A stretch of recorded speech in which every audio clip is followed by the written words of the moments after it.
Alright guys, so today, as I kind of mentioned, I think in the last video, or in the comments somewhere, whatever, doesn't matter, we're going to start talking about muscular anatomy. And the reason why I wanted to go over this is, for one, for you guys to understand how to train, how to identify muscular imbalances so you can start to address those to help prevent injury, also to rehabilitate injuries and that type of thing. So I think that there is a fundamental need to understand that. I don't necessarily think that you really need to focus too much on the names and the musculatures of the muscles, but I want you to understand kind of a little bit more where the attachments are and how the muscle moves through your body. And we're going to be starting with the lower leg today, and one of the reasons why we're starting there is because there are some very particular things about the lower leg. So drawn here are bones, okay, and we have in our leg we have the tibia and fibula here, and basically, even though we kind of think of, I at least kind of think of this lower leg as being like my femur, where it's going to be one bone and then one bone down there. And so we don't tend to think, well, where does this rotation come from, right? Where I can turn my foot in and out. And the reason why I can do that is because there actually are two bones down there, and there are actually muscles that control that a little bit. And so let's go ahead and we're going to go over that a little bit more here. So we're looking at the front of the foot here. You see that's a bigger toe there. So this is where your arch is going to be and where your big toe is. So that's the medial side or midline side of the muscle. And one of them, this is going to be your tibia over here. I guess I made my fibula a little bit wonky, don't worry about that. And so we have this muscle that's going to attach kind of in this upper fibular region here. That's going to be called your anterior tibialis. And basically it runs right down here. Once it gets to the top of your foot, it's actually going to cross over the top of your foot, and it's going to insert underneath your arch, right? And we're going to come back to that here in a second. Likewise, if we come over here to the back, I'm going to go ahead and do this one since it's going to be below the other muscles here. But basically we have, if your arch is on this side, right, we have a similar muscle that's going to be on the same side. So over here on your tibia, not on your fibula, and it comes down here, goes straight down, and then it crosses above your talus here, and then inserts into that arch there. Right, so these are your anterior and posterior tibialis muscles. And so basically what they do is they actually are the two major muscles that are going to support your arch. So if you have flat feet or your feet turn out, a lot of times it's because these muscles are either weak or they're being dominated by another muscle, which would be referred to as synergistic dominance. Now, the first muscle that kind of comes into play here when we're talking about that, so this side is your pinky toe side of your foot, right? Is this muscle that is right here that basically goes straight down and it attaches on the outside of your foot, right? So on the pinky toe side. So if you think about this, this is called your perineal longus, and the perineals, when they become synergistic dominant to the anterior and posterior tibialis muscles, they're going to be pulling on that pinky side, and that arch is going to be forced flat out. Also, because they're lateral, they're going to start to turn that foot out a little bit.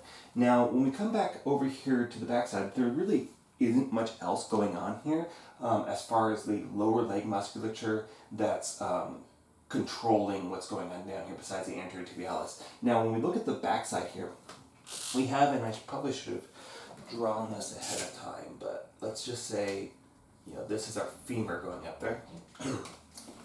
And that's going to become relevant in a second, I'll show you why. But basically in this back musculature, we have up here in this kind of top part here, we've got a muscle that feeds down into your Achilles tendon, right?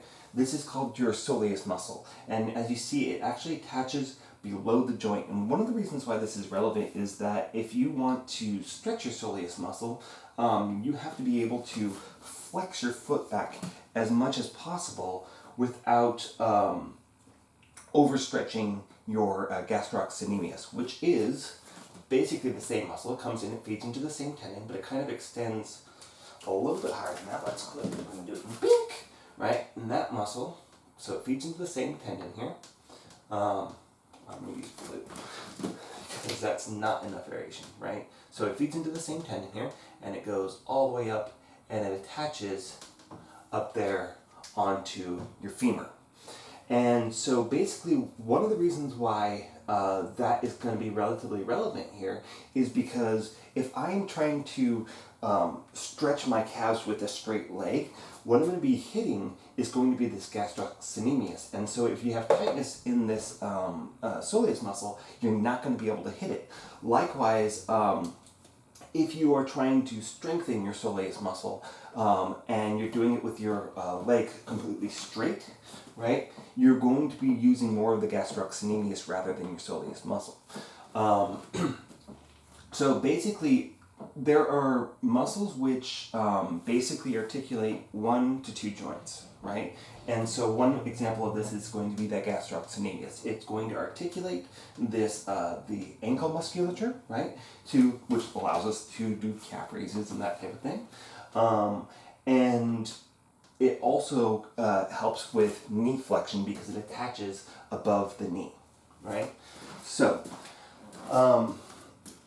when we're talking about, we'll stay with the calf musculature here for a second, but when we're talking about muscle balance of this lower extremity, there's one more muscle here. And forgive me if I get this one wrong as far as the way it attaches, but we have this little tiny muscle here that goes like that, right? It might attach immediately and to go laterally or vice versa, but this is your popliteus, and it aids a little bit of rotation at the knee for when you start walking, start running, or anything like that, right? So it kind of helps us get into that position, but it doesn't have much of a range of motion. Honestly, it wasn't even in the textbook that I went through when I did personal training. So when I studied for personal training. So this is, it's not something that we talk about a whole lot, and I actually had to look up how that one goes, so I can even look at my textbook to confirm that for you.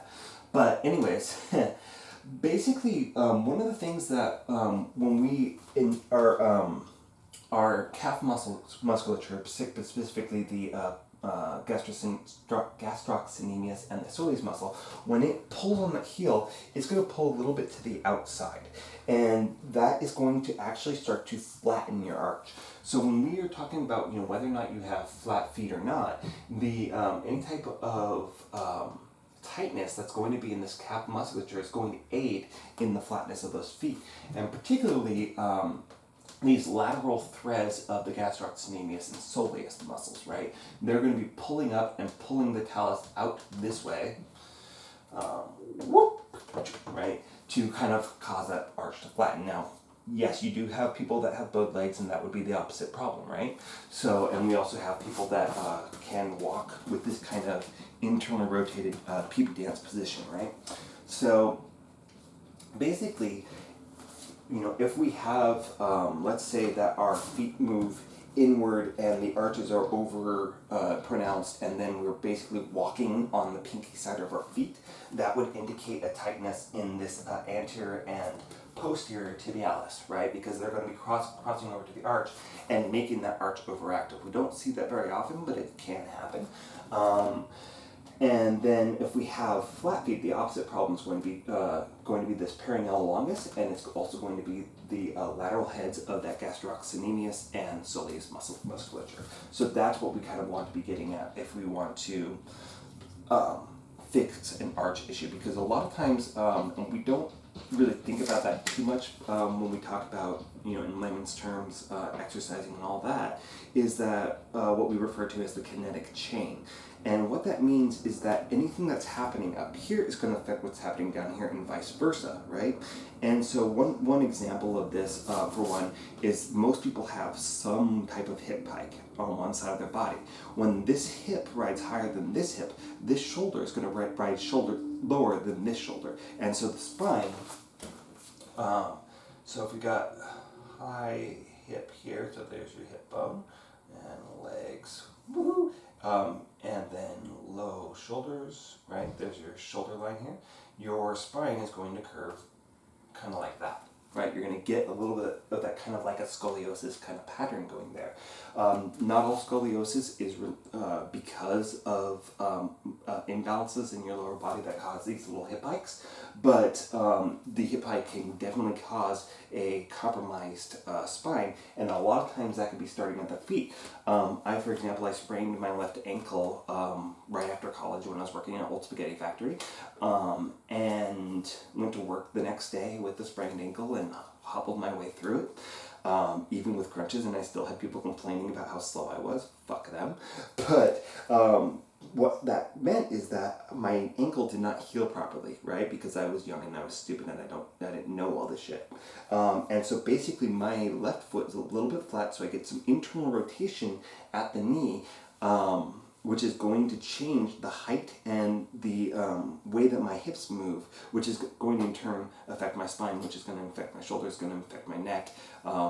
It could potentially lead to imbalances in the shoulder girdle because the ways that it might have to move might become compromised, which can lead to thoracic outlet syndrome. So everything's kind of really, really connected, and it goes top down and vice versa. And so this is very important to understand, and it's actually one of the simpler areas that we're going to look at because it's the foundation. It's where a lot of these problems start to begin.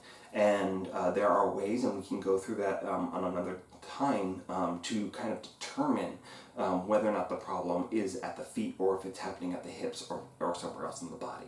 So introduction to this whole idea of corrective exercise, starting it from an anatomy standpoint. Next.